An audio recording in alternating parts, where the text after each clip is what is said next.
I'm Gigante, and I'm here to say I'm the best flagship monster any day. I say, sir, how dare you? I am the original, the Rathalos. Yeah, well, can you punch things and make them explode? I don't think you can. Well, I can't even be seen if I don't want to be. Shut up, Nagakuga! You need to just kill things with your teeth! Hi guys! Hello! I'm Velkhana! I don't have a good feeling about this, guys. Oh! Shut up, Zenoga! I'm sick of being trapped on this picture with you! No one can hear what you're saying, Tailmouth. Got to go fast. Curse my wobbly neck. I like wind. Hello there, my fellow hunters, or at least those of you that are still left after whatever that was. I wanna talk some Iceborne with ya. With me? I'm the Iceborne one! Yep, Velkhana, yep, yes you are. Look, I'm sorry, the more I look at Velkhana, the more I can't help but think that she looks a little bit on the side of things. Though I am very excited for the fight. I imagine we're going to get some incredible feats of ice that are just going to be spectacular. But Velkhana then, as you can plainly see, has been added to the 15th anniversary artwork. And obviously this can be as simple as, well, she's a flagship, the flagship of Iceborne, the G-rank equivalent expansion, they all get flagships, that makes sense, boom, stick her in, done, dusted, we good. Job's done. But of course this has started rumorings, murmurings of, do you think this means we're going to get every flagship in Iceborne? Is this some kind of really sort of hidden in plain sight teaser? Is that what's happening? And I think there are arguments to be made on both sides of that. I think it might be a little bit optimistic hype, but I thought it would be fun to dig into because you know what is fun? Getting goddamn hype for Iceborne! Oh, I need it! So, let's start with Nagakuga. Nagakuga looking very sexy over there in his World Iceborne model. Thank you. Oh my god, guys, Nagakuga said thank you to me. Okay. So, the Iceborne Nagakuga model and the Nagakuga model in the anniversary photo, they match, and that makes sense. You've made this brand new, super polished, lovely Nagakuga, and you got the super fancy poster, you got all the flagships getting together for a reunion photo, you want to look your best, so you put the latest rendition of Nagakuga in.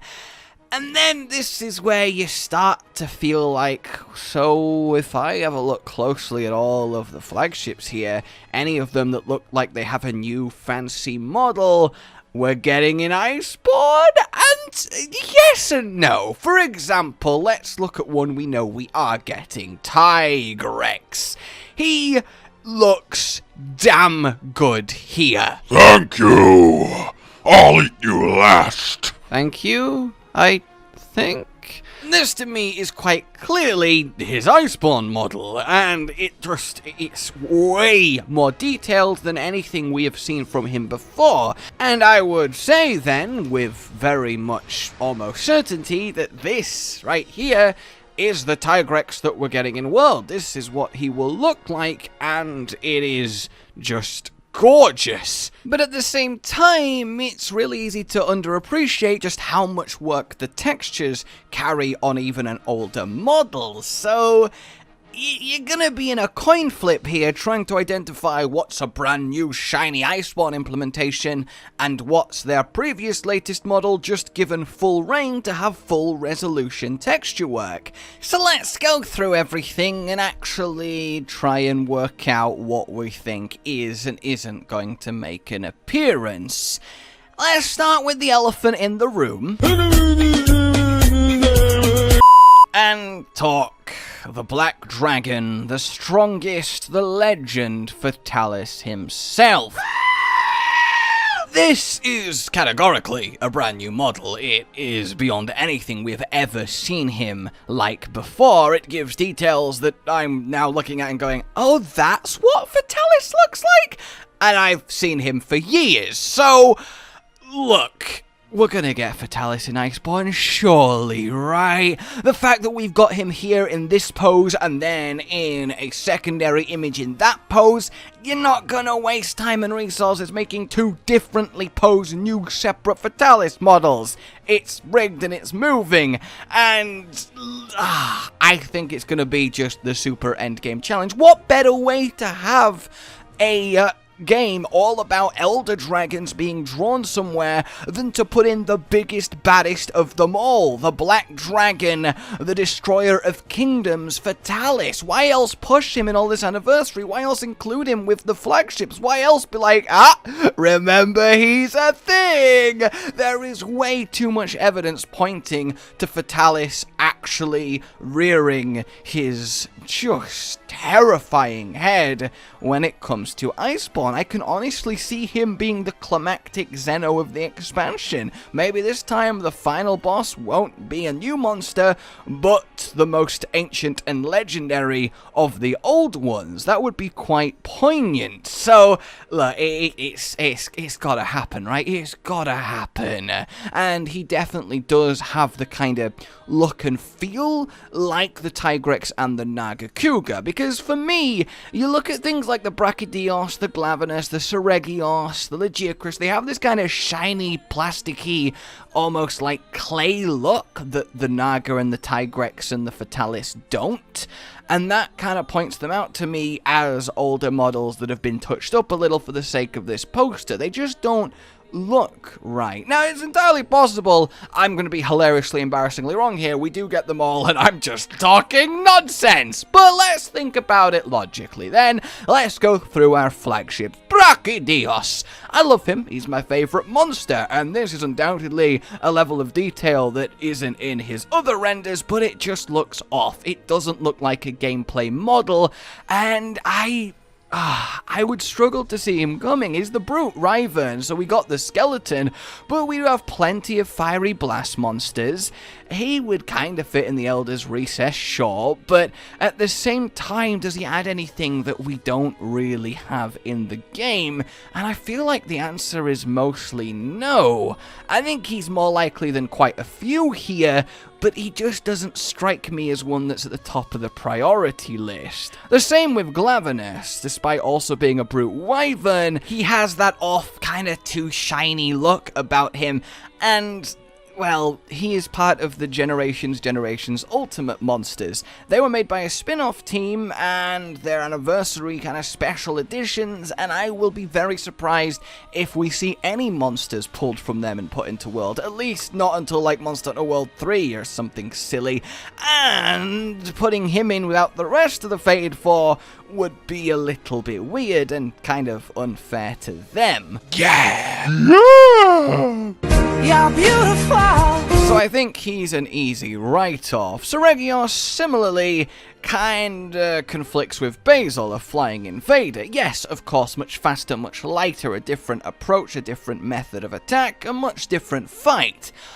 But adding in the Pinecone seems to be too conflicty when we have limited slots here and we want as much diversity in the game as possible. Again, the model does look slightly off, it does look older, and look, don't get me wrong, I would adore Seregios, I think he's absolutely incredible, but I just don't think it's his time. I don't think he has a place right now. I think he's low down the priority list. Zinogre, then, is an interesting one to talk about, because he's one of the most famous, loved monsters of them all, regularly making top 5 in the various polls that they have done, and it's something that I think we might actually end up seeing.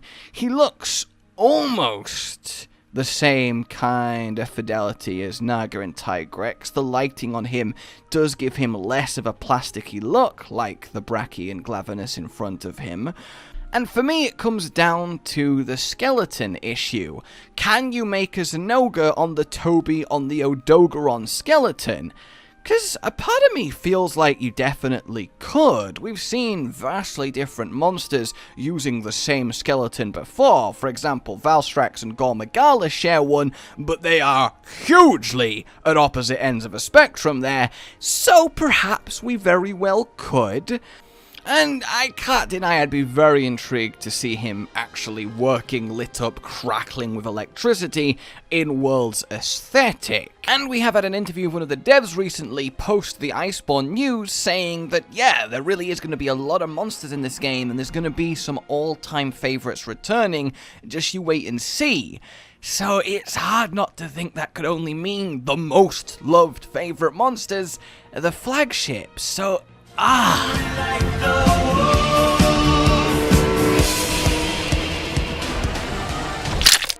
we'll have to wait and see. But talking of skeletons being an issue, Leviathans, Legiacrus.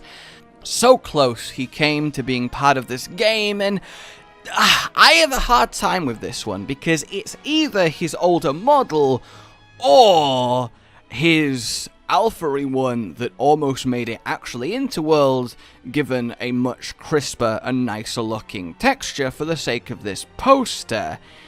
It's a really hard comparison to make, and a part of me thinks that, look, surely they have fixed Leviathan skeleton, surely it's not going to be broken forever. Are you trying to tell me that in Monster Hunter World 5, years and years down the line, we still don't have a single Leviathan? Come on. So, there is that hope, that inevitability, but at the same time, I feel like the Piscine Wyverns are sort of overtaking the Leviathan role. I think that Levisioth essentially axed Ignactor's place, and I think Beotodus, with the snow covering him, kind of has a Jade Baroth mechanic where it is snow globs falling off him, and then you get encased, perhaps, or maybe it does start to freeze up, and you have Glacial Ignactor's mechanic going on, and really, it's kind of sad for the Leviathans. I feel like they're getting slowly and slowly pushed off the edge of relevancy, and I hope that's not true because they're one of the most beautiful, unique, and just incredible to fight monster types. Valstrax, of course, again, a GU monster, very unlikely. Also, the rocket-powered Elder Dragon is not the most fitting thing in World, though the idea of them teasing a little comet going above in Iceborne for future endeavors would be amazing. Now, he does use the Gore Skeleton, which a lot of people think is the same that Nergi uses, and a part of me kind of agrees. I don't think Nergi is just a unique skeleton. I think it is a modified Gore Magala one, so you could have that crossover there. His twisty wings are wholly unique, but many monsters have their own little unique parts despite sharing a base skeleton, so it's possible, but just by the design of him, I think very unlikely. So essentially, that leaves Gore Magala, and really, you can't put Gore Magala in without addressing the frenzy. I mean, you can, and you can just ignore it, but then it's kind of jarring for anyone who knows what it does, and you know, you need to have a point where World, which for a Monster Hunter game actually has a narrative. That's crazy! Has a chapter in that story dedicated to maybe a Shagaru Magala coming to the new world and infecting frenzy. Imagine seeing the commander addressing it and getting all like worried and hyped up about how we're gonna stop these sort of undead crazed monsters rampaging round the new world. It would be a lovely way to kick things up a notch. I don't see them just slipping him in as just, yep, here's another new monster on the roster. He's too important, he's too iconic, he's too impactful. It would just be weird to have him there on a normal lineup. And that's really, I think, what the key is here. Naga Cougar and Tigrex, despite being flagships, despite being well loved, and despite being fucking amazing, are grounded creatures. They don't cause huge destruction, they don't draw huge amounts of attention to themselves, they're perfectly capable of just existing in an ecosystem without being hugely standout, apart from how we feel, you know, nostalgia about them. They can just be slotted into a lineup without it being weird. Legiacrus, you have to answer the where did he come from water, could he go back into water question 2? Gore, you have to answer Frenzy, so Regios should be everywhere, attacking, invading. Glavenus, where's the Fated 4? Also fucking Heat Tail Sword compared to the rest of the roster, okay. Zinogre, probably the next in line for the most you could just slot in, which is why I think he is the next most likely. And then Brachydios, probably same level as Zinogre. His Punch Explosion Slime is a big deal, but he can't just be getting on with himself. Too many of the flagships are too intrinsically core to the game that they're in, that they need sort of more of a spotlight when they do get introduced, at least in my book. I realized when it came down to it, a lot of this video was kind of pointless, but, you know, I saw the rumors are brewing that because of Velkhana coming here means we're gonna get all the flagships in Iceborne, and I thought it'd be fun to talk about that prospect, talk about where my thoughts lie. If I could add 3 of these monsters that we're not getting, if I could choose any 3 and put them in, it would be, of course, Brachydios, and as much as I think Zinogre is a little bit visually messy, I would want him in just to see how he would be done, because I think he has the potential to be very, very pretty. And honestly, I would choose the Geocrus just to force the Leviathans to start appearing. But let me know what you guys think. Which 3 flagships would you take if you could only choose 3 of them? And let me know your thoughts on really this whole matter. But for now, like, if you've enjoyed this, subscribe for more. A good why? Then Frenzy Gomagala and Lightning Legiocrus and Brittle Tigrex and the Night Nagakuga, Tailsaw, Glavenus and the Green Zinogre and Bleedser, Regios and Bubble, Mitsune and Froska, Moth, Astalos, Shock, Rathalos, then Valstrax, Bloodbath, Diablos, then Kushalador, Brachydios, Dios Mios, every single damn flagship versus Nergigante came all together super fast, and then they kicked Nergigante and his spiky ass. It was the bloodiest battle that the hunters ever saw, with the local wildlife looking on in total awe. The battle raged on for 50 minutes, many monsters died, but eventually the champion roared, the rest saw the dirt. Nergigante regenerated unhurt. Rage Gaming with the video float. But that's all that's really relevant at the mo, but I'm still gonna leave this up so you patrons know that I love you, even though the outro's no longer that kind of relevant. But the new one's being worked on, and it's gonna be a truly badass song, and don't worry, I won't be doing any rapping on it. I'm gonna go now. This was shit.